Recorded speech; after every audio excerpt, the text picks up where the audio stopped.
The name of the company is VanGold Mining, but we have announced, and as of tomorrow morning, our company and our shares are going to be trading as Guanajuato Silver Company.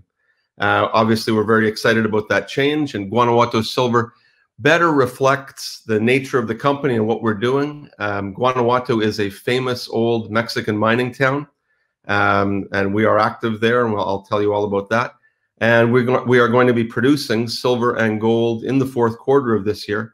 Silver will be the primary metal that we'll be producing. So we felt that having Guanajuato Silver, having silver in the name of the company, was going to be helpful as well. And I guess one last thing is that Guanajuato, being an old famous mining camp, it is ripe for consolidation. And having the name of the company Guanajuato Silver, I think focuses people in the direction that we want to go, which is to be a consolidator of mining assets in that region. Also, we will be trading under the symbol GSVR. So if you want to keep track there tomorrow morning and see how the stock continues to do, I encourage you to do that. I will be making a number of forward-looking statements, so please be cautious about that.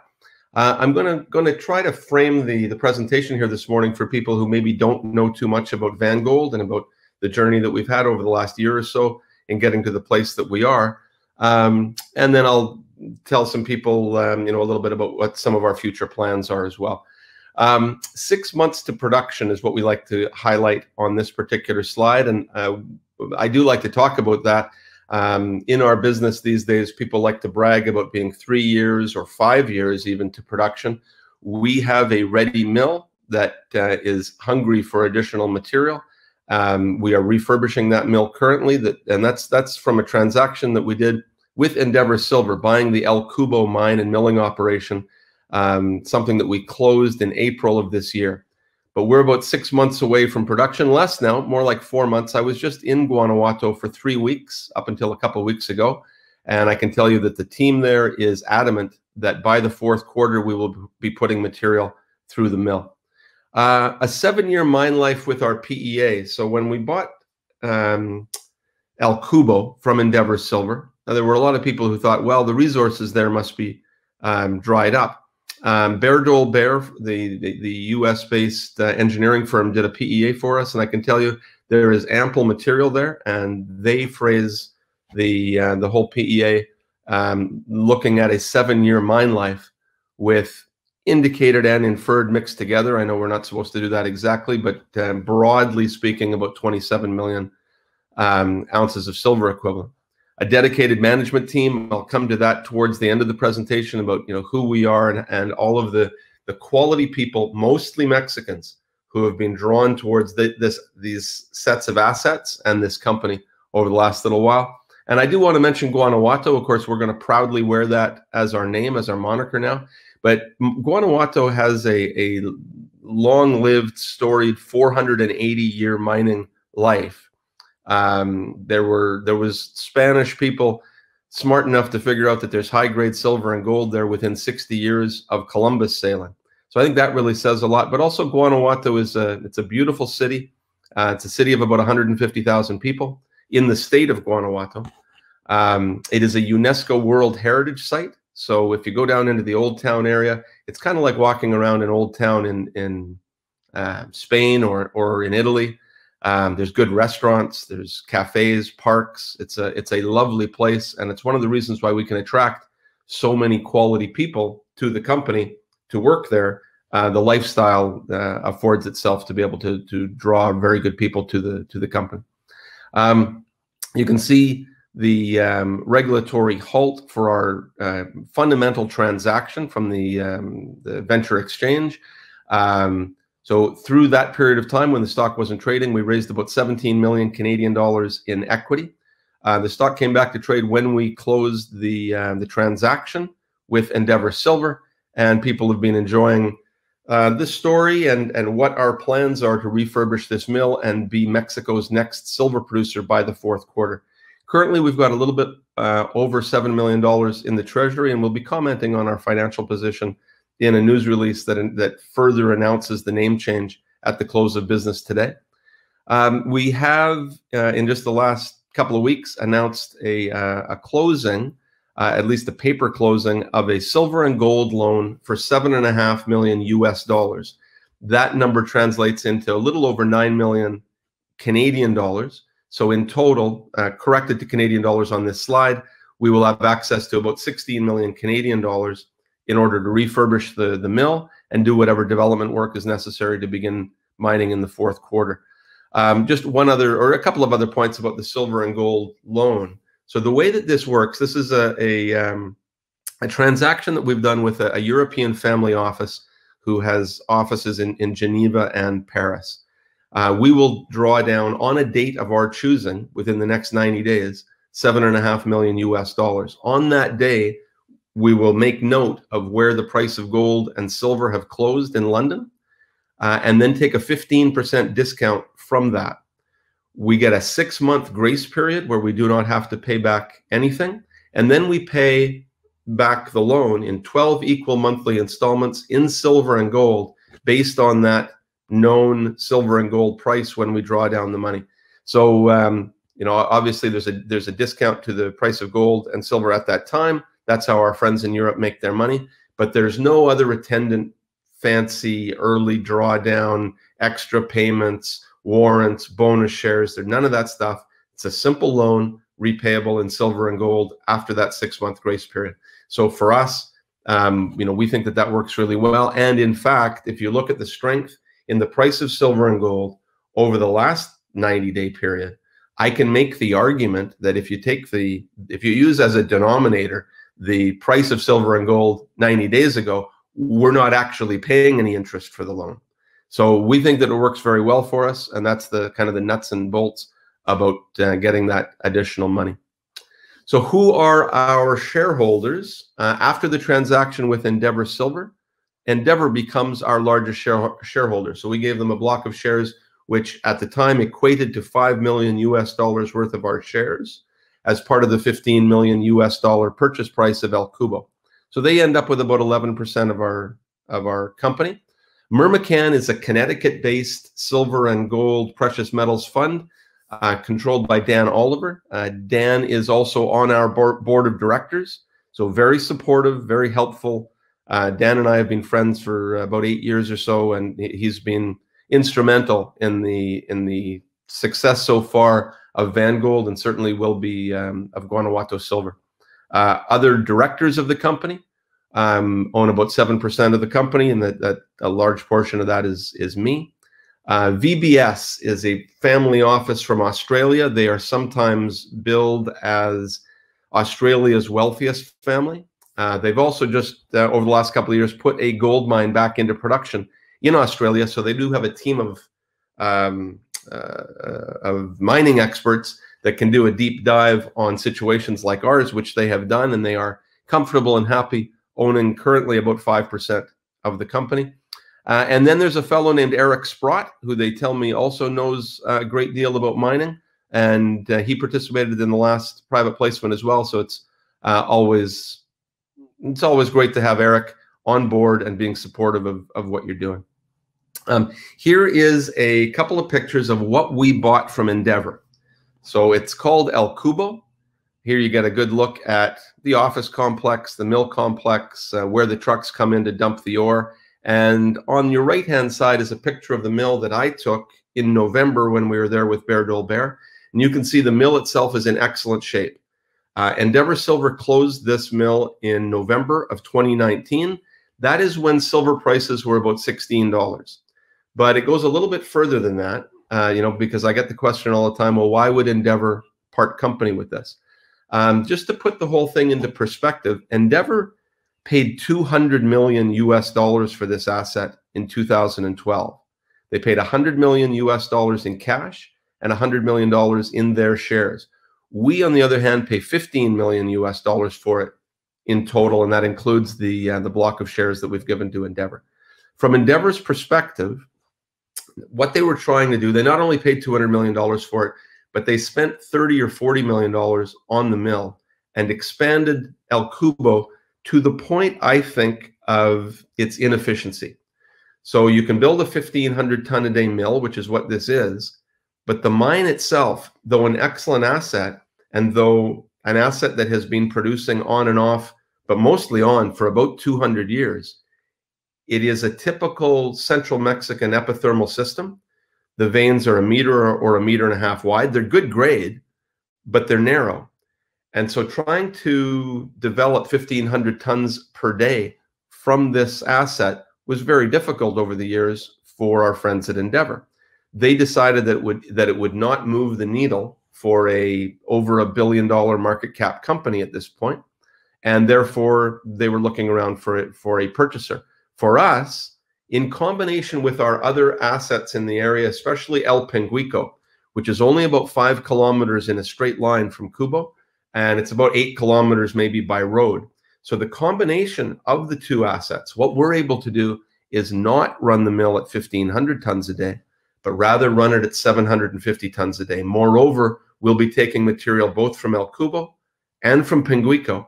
And in that way, we feel that we can be a little smaller, but very profitable and nimble right from the get-go.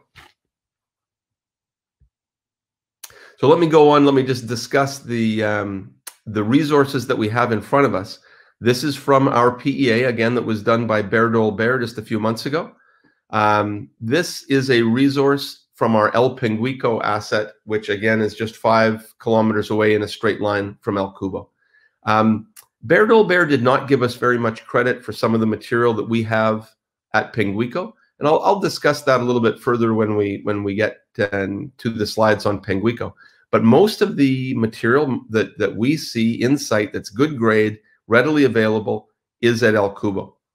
Because it's a PEA, all of the material ends up either in an indicated or an inferred category. However, I will say that, you know, if a different study was made, at least some of the material, let's say the first year's worth of material, would end up being in the measured or even in the reserve category.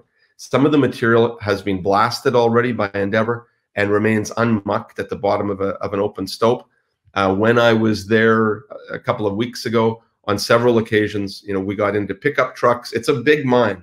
So we got into pickup trucks. You go into the Dolores portal. You can drive for about 25 minutes before you're at the 2 stopes that we will actively be mining here in the 4th quarter. And again, where you can see, you know, good grade vein material right in front of you. And we will have ample material to be able to fill up that mill for the next 36 months. That's where our mine plan is being developed and goes out to right now. And you can also see here, this is good grade material. So I mean, just roughly speaking, it's about 400 grams of silver equivalent.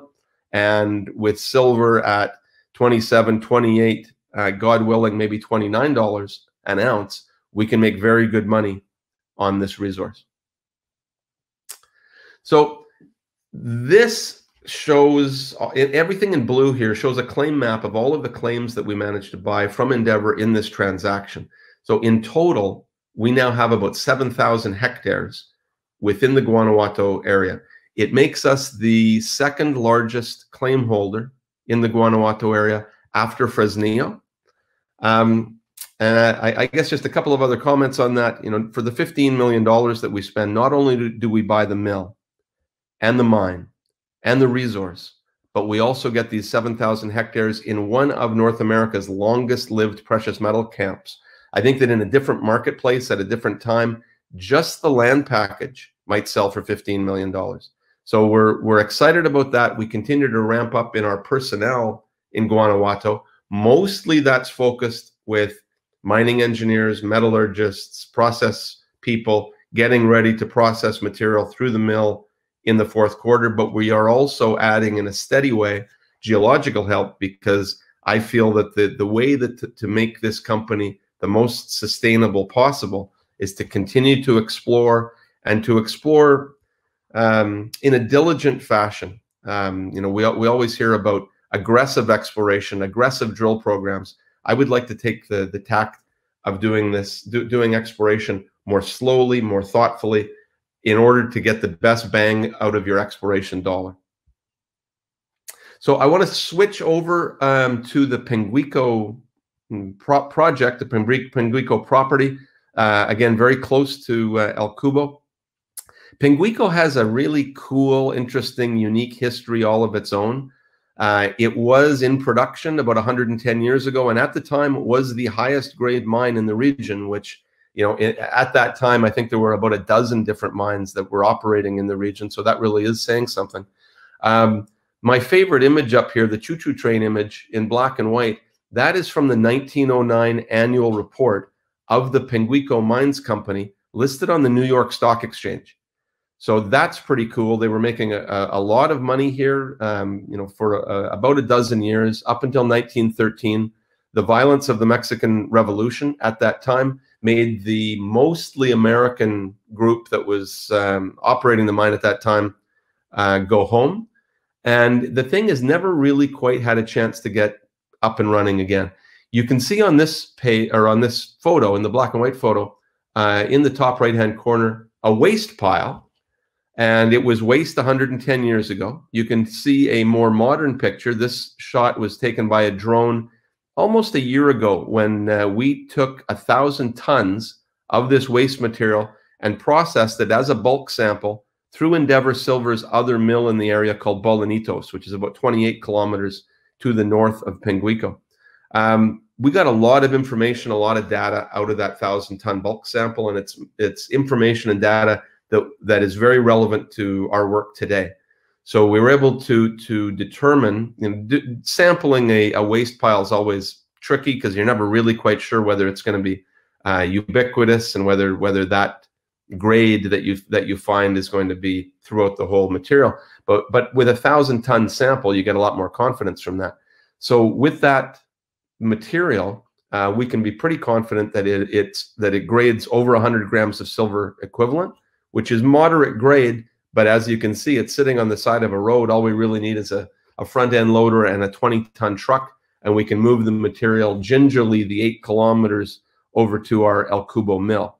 So that's important. We also, over just a 3-day period with the 1,000-ton bulk sample, we got about 75% for recoveries with gold and better than 60% for silver. We think we can do better than that on a go forward, on a longer-term basis. But over that test period, over that 3-day period, we were very happy to gain the confidence that this material will float in a flotation mill. Just another look at that at Penguico. Here you can see the above ground stockpile. So that's about 185,000 tons, as I said, at moderate grade. There also, though, is an underground stockpile, which is important as we move towards production. Hernan Dorado, who's one of my partners in Mexico and our chief operating officer, Hernan always likes to say, we have to make sure we have enough oxygen to fill the mill while we get the thing back up rolling again. And one of the places, obviously, that we can get oxygen is from the 185,000 tons, which is right on surface. But there's also about 150,000 tons underground. First of all, let me just say that the underground stockpile was never waste. It was designed as a low-grade stockpile 100 years ago by the miners of the time. So when they weren't mining, when they couldn't mine on any daily basis, the 400 tons of really high-grade material, they would draw material from this lower-grade stockpile. Now, lower grade for them is about 300 grams of silver equivalent. So frankly, this is good grade. It's broken ore. We know where it is. All we have to do really is move it to the surface safely, which is a bit of an engineering trick. And then move it on to our mill. I call it 150,000 tons. The Mexican Geological Survey calls it 150,000 tons, and that's from a study that they did in 2012. And internally, our engineers, weigh it to about that amount as well. Our friends at Bear Dolbear, when they were doing the PEA, they only gave us credit for about 25,000 tons here. What they said is, well, you can sample it easily in trenching on the top of this stockpile. So that's fine, but sampling the rest of it's tricky. So we're only going to give you guys credit for the first 5 meters of this big stockpile, which is fair, and I get it. I tried to argue with them for about 10 minutes, but you can quickly know when you're not going to win an argument. So at the end of the day, if you go to our resource, the Penguico material only accounts for about 10% of the resource. Nonetheless, we feel confident that this material exists. We've already gotten down in this shaft and out about 150 meters underneath this level. So we've been able to sample this material, and we're quite confident that that the grade is ubiquitous. So in terms of additional material at Pinguico, Pinguico is very much an exploration project, and it's a kind of a hybrid project because you've got stockpile material that is going to be going into a mill in just the next few months. But from an in situ perspective, it's very much an exploration project, and it's very much an exploration project that has never had modern exploration applied to it before. So in the fall, what we did for starters is we did a bunch of channel sampling along the number 4 adit level, which portal is right here. You can walk in for 800 meters, and then you're on top of that underground stockpile. We did channel sampling all in this area right near that shaft, which you saw on the other image, with an average of about 537 grams of silver equivalent in exposed vein material here. Currently, what we're doing is drilling drill holes from underground, from the San Jose drill station number 1, and we'll soon be moving it to drill station number 2 and drilling back into the vein system in that regard.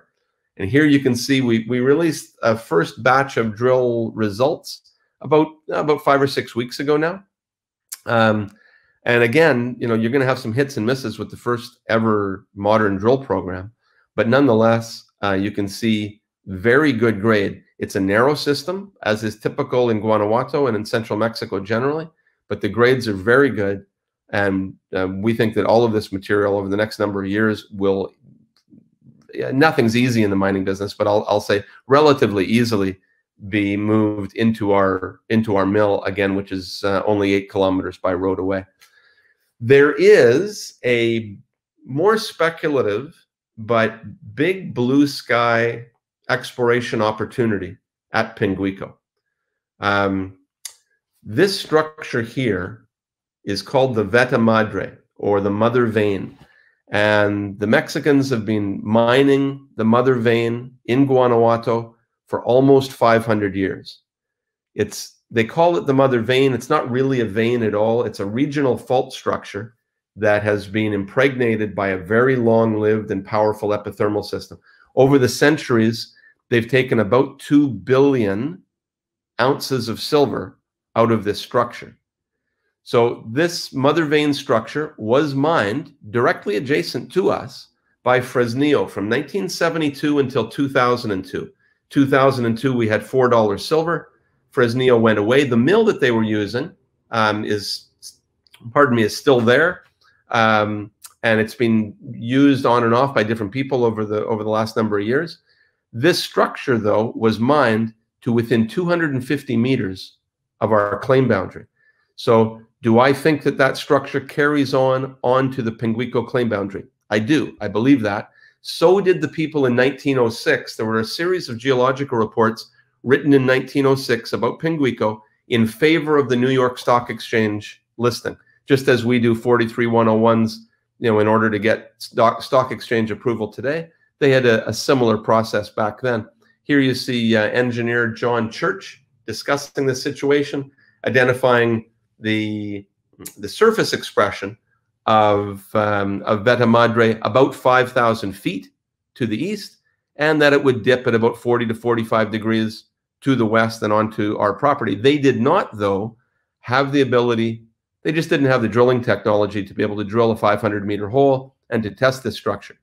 Under normal circumstances, we would have been drilling this already. However, because of the acquisition of the El Cubo assets, we've decided to wait a little while. And principally, if we go back to this slide that shows some of our land package, you can see all of the new land that we've purchased just closing in April. Well, if you look really carefully, you got to squint. I got to get my reading glasses on. But there is a tiny little claim right adjacent to Pinguico that comes along with this package. And, you know, obviously we knew that we were going to be buying that a little while ago, but that claim ends up being right about here. So in the months ahead, we're going to be able to drill from that claim more shallow holes, maybe for starters, only 250-meter holes, into Veta Madre from our property, and then to be able to follow that down and gain the confidence to drill the deeper holes where that Veta Madre structure, and what they were mining was 25 to 40 meter stopes, where that comes into contact with our narrow but really good grade Pinguico system. That is a cool drill target, and we are excited and yes, just excited to be able to drill that and see what happens. And we'll be doing that in the months ahead. So let me comment a little bit about some of the people who've been attracted to the team, and I'm going to skip ahead to this slide first. One thing that you will notice about the operating team that we've identified, number one, they're almost all Mexican folks. We have in our mind to make this one of the most Mexican companies operating in Mexico, one of the most Mexican foreign companies operated in Mexico. You see a lot of Canadian, American, British, Australian companies working down there. They always send their teams from the other countries to run the operations. We will be a little bit different. Hernan Dorado is our Chief Operating Officer. Hernan and has been a director of the company for a number of years. Hernan has worked in Canada at Rainy River. He's worked in Australia. He's worked all over Latin America. But he has come home to Guanajuato, where he went to school. The University of Guanajuato is a famous mining school. Hernan's father, Gerardo, also a graduate of the University of Guanajuato and a 44-year experienced mining engineer in Mexico. Felizardo, Antonio, Carlos, Pedro, all with experience at El Cubo. So not only do these folks have experience in Mexico and in the Guanajuato area, but many of them at El Cubo, the operation that we're going to be putting back into production in the fourth quarter. So I think that's very important. I'm going to make one more comment before I open the floor to questions, and that's with our latest addition to the board of directors, and that's Ramon Davila. And I'm going to suggest that Ramon has the best mining CV in Mexico. Ramon was the chief operating, he was on the board of directors and was the chief operating officer of First Majestic for the 10-year period when First Majestic went from having 2 employees to having 4,000 employees, and from going from 0 production to having 12 million ounces of silver equivalent production per year. Ramon left that position in 2016 to take on a political appointment as the economy secretary for the state of Durango. Just last June, Ramon decided, like every good miner, Ramon decided that he had had enough with politics and he wanted to get back into the mining business. Ramon and Gerardo, that's Hernan's dad, went to school together years ago and have had kind of, parallel careers. Hernan calls Ramon uncle, so it's that kind of family relationship that Ramon comes into, which is very important in Mexico. I can't say enough about Ramon's impact to the company. You would think that he would be able to give us really good advice about mining and metallurgy and how to get the El Cubo operation up and running. But just being on the board of directors for a couple of months, he also gives fantastic advice regarding corporate governance and marketing and financing.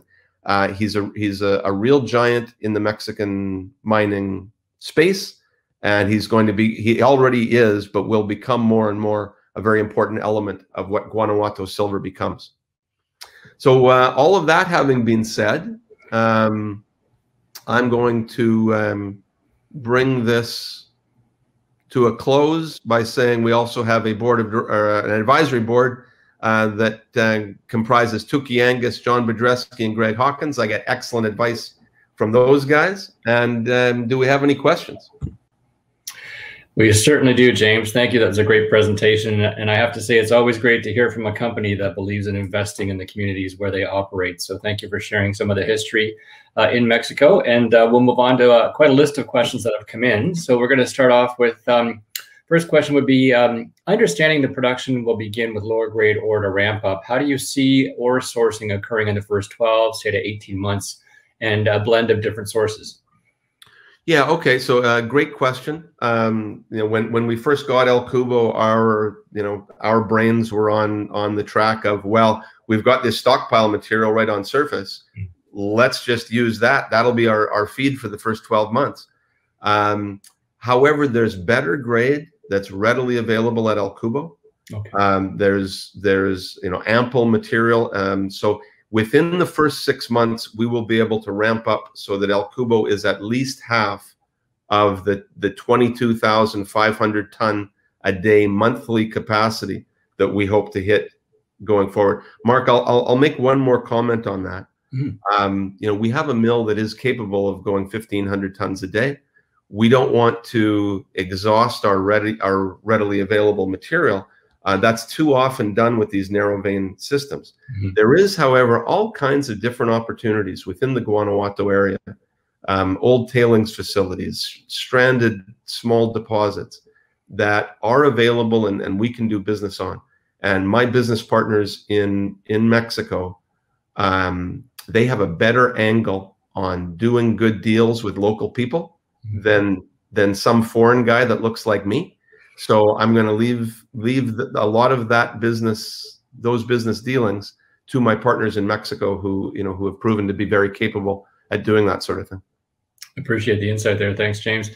Speaking of El Cubo, the question comes in that says, are you still scheduled to return to production at El Cubo in the fall? Yes. Okay. I was, as I said, I was there for 3 weeks up until a couple of weeks ago. And then the socialist utopia that we live in here in Canada demanded that I spend 14 days in quarantine. Nonetheless, 3 weeks in Guanajuato. And, all joking aside, I asked everybody every day. So fourth quarter, yes, yeah. Are we there? Are we like what are the gating items? What are the things that we can't do? And I think we've got a good handle on it. The only longish lead item is a tertiary crusher that we need to buy. We've identified 2. One of them's in Mexico City, which we hope to transact very well within days. That should be on site within the next 10 days, 2 weeks. That's it. Everything else, it's more of a maintenance project than anything else. We have to buy hoses and belts and ball bearings and ball mill liners. None of that is difficult to acquire. None of it's rocket science to apply. So the answer is yes. By the fourth quarter, we will be putting material through that mill. Okay, thanks for the clarity on that, James. Moving over to questions around output and finance, we have a question here that says, right-sizing the mill to the mine and running the mill at half capacity, how does that affect operating costs? Well, on a per ton basis, the costs will go up. Mm-hmm. On a per ounce basis, I think the costs will go down. Okay. And I always, I'm just sensitive a little bit about, I don't want to poke any fingers at Endeavor. Endeavor Silver have been just fantastic partners on this. In Mexico, well, here in Vancouver also, but especially in Mexico, their team very supportive about helping us getting back going. They're our largest shareholder. However, I think Endeavor, didn't approach El Cubo the way that it should. I think that operating the thing on a smaller basis, that's what the mine is. So I'm kind of circling around to back to the question, I guess. Our costs on a per ton basis will be higher, but if the grade is just naturally higher, our costs on a per ounce basis should be lower. And we will use all of the excellent Mexican narrow vein mining techniques and experience. We'll do resu mining, limited cut and fill, much less mechanized mining that was going on with Endeavor, where they were often doing 4 meter stopes on a 1.5 meter vein. And I just that doesn't work very well. Understood. Thank you for the clarity there. A question from Peter says, if Guanajuato Silver could lock down significant amounts of third-party stranded silver gold deposits within a few tens of kilometers from your mill, would you run El Cubo at full capacity, say 1,500 TBD? So there's a real balance, and there's ongoing discussions internally about where our sweet spot is for that. And the gating item on the other end is tailings capacity. Currently, we've got about 4 years worth of tailings capacity, and we are already on it in terms of expansion of that. There is another tailings facility that's already been partially engineered by Wood Engineers. We know where we can locate that. We know what the costs are. Getting approvals for it, that like everywhere in the world these days, that's your major gating item. We also have a number of other ideas about how we can augment that. But so the answer to the question is, I think that somewhere in the 1,000, 1,100, 1,200 ton a day capacity, that's where our sweet spot is, so that we don't run out of tailings capacity too early. I see. Great. Thank you for that logic. A question comes for clarity around the name change, etc. It's probably a natural curiosity for most of our audience. Do you consider yourself a silver or gold miner? So we will be primarily a silver miner. El Cubo, that's a great question, because El Cubo, we've got more history of the mining and more clarity. We've got a bunch of Endeavor's records, and it's been around a while. It is a silver mine with gold. Okay. Generally, Penguico is that too, but if you look at some of our recent drill results, one could start to scratch their heads and say, well, maybe it's a gold mine with silver. But I think that Guanajuato has been famous for silver for a long time. El Cubo will carry the day, and we will be probably a 60% to 40% silver to gold value proposition.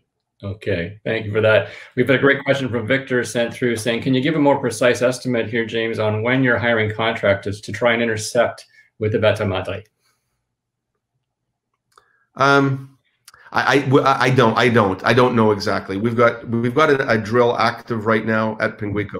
We're going to be getting another drill active at El Cubo, because there's a whole bunch of inferred and indicated material that we think quite easily we can transfer into a higher confidence level and have that material available for the mill.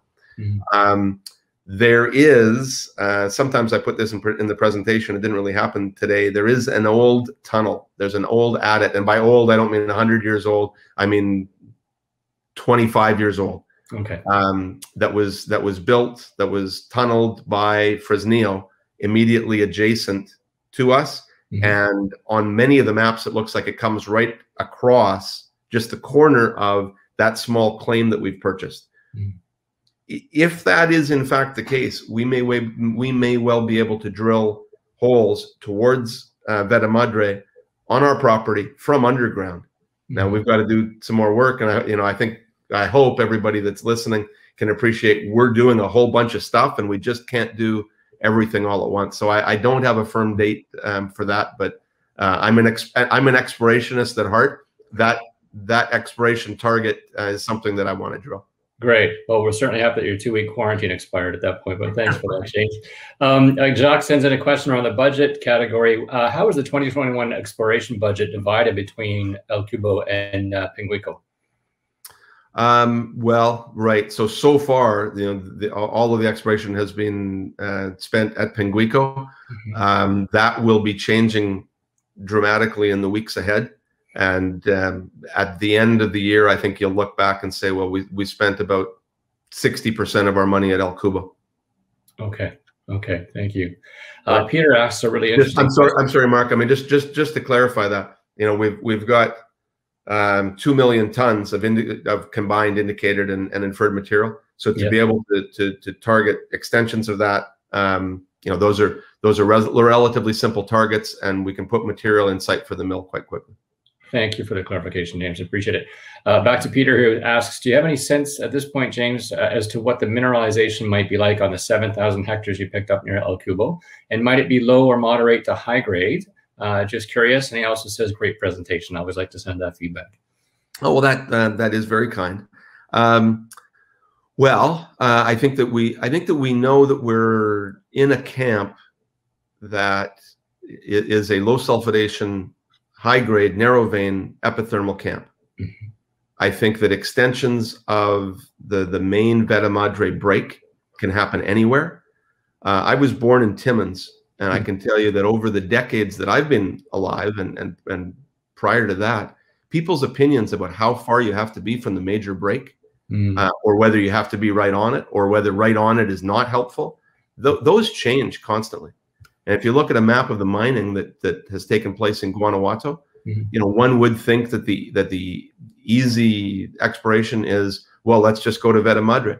But there's two other important systems to the west and to the east. One's called La Luz, one's called Sierra, which is where El Cubo is. You know, there may well be other breaks, other fault structures, other vein systems. Our land package has not been explored in a robust manner, and you know, we intend to do that, you know, but systematically over time. Okay, I appreciate that very much.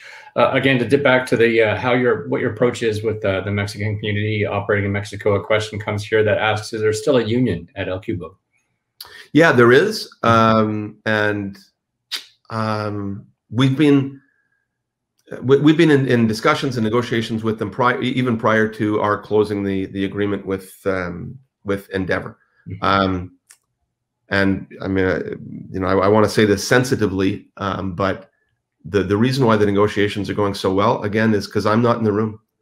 Having Hernan and Ramon Davila as our key people to be able to talk about with the union representatives and how they want to, you know, how they view things and how they approach things. It's been very helpful, very cooperative so far. Great. And I'm hopeful that we will be able to put together something that we can announce over the next month or so, which would be an agreement of some kind. I don't want to discuss it too much, Mark, but that's where we've been going with the union representatives. Thank you for that. Great to know. Great segue as well, James. We have a question here that says, please tell us about your new director, Ramon Davila. Well, okay. I mean, I think I mentioned that, but Ramon, well, I'm going to be repeating myself. Ramon's awesome. 10 years as Chief Operating Officer at First Majestic. I know that success has many fathers, and there were lots and lots of smart people, including Keith, who ran the company and did many, many great things. But Ramon was the guy on the ground making the decisions as Chief Operating Officer, building the company from 0 to 12 million ounces of silver production per year, and building it from 2,000 to 4,000 employees. That, to me, says it all. Bit of an MVP. I appreciate that. Absolutely. Speaking of the team, a question comes in that asks very openly, what is the biggest challenge for the team, James? Well, in the next 3 months, it's getting the mill up and running and making sure that we've got production to be able to put through that mill. Everybody knows their jobs. Everybody knows what they need to do. You know, to circle back to a way that you asked the same question a few minutes ago, Mark, you know, when I was down there a few weeks ago, I would ask, you know, readily, often, every day. So, you know, like, what are we going to do here? And the guys with the El Cubo experience, especially, are very confident. I mean, they just don't see any impediments to us getting up and running like that. On a longer term basis, I think our challenge is to be able to be sustainable, and that means sustainable from a social standpoint, from an environmental standpoint, from a community relations kind of standpoint. You know, I could go on and on about, you know, what we are doing and what we will do to be able to have a good dialogue with everybody that's working down there. But the biggest single thing is we hire a whole bunch of people from the neighborhood, from Guanajuato, and from, you know, so our assets are about 10 kilometers to the south. So there's, you know, small communities that are right next door. At Pinguico, about 50% of the people who are working at Pinguico live in Calderones, which is a tiny little village, right? Like they're right beside us. Well, I love the family history too. You talk about father, grandfather. The fact that there's a knowing at the operation site is I would assume, always an advantage. Let's look ahead a little bit, James. We have a few more moments here for a couple of last questions. Victor asks, is Las Torres the next acquisition on the radar? Well, you know, I can't really comment on stuff like that in a public forum. That would be great. However, and for the rest of your listeners who might not know, you know, what Las Torres is, that's the mine immediately adjacent to Pinguico that Fresnillo owns. When I was first there a few years ago, I mean, they were actively stockpiling material there, and I got a tour of the mill and talked to the mill manager. They were adamant that they would be back in production. At this time, COVID and other problems. I don't know that Las Torres is for sale, and Fresnillo, generally speaking, if you look at the long history of Fresnillo, and then when it was within Peñoles, when it was in the corporate umbrella of Peñoles, they don't sell anything, right? So I see, so I think it would be kind of a bold statement for me to say, that we're going to buy it right away. But certainly, it's right next door. If we can have a good ongoing dialogue with our friends at Fresnillo, that'd be very helpful. I appreciate that. I mean, we do have an open door for our viewers to speak directly with the thought leaders, but I appreciate the sensitivity around that 100%. Let's discuss the name change a little bit. I think it's important, James, as we wind down. That's a big decision for a company. You've shared a little bit about the logic and wisdom as to why and how that happened. But to move from VanGold to the new company, can you just maybe talk a little bit more about that? So we're firm to track the new company. Totally. Yeah. No, thanks for the question. I'm happy to do that, especially on the eve of us changing the name. So quite exciting, man. There's a number of different points to it, right?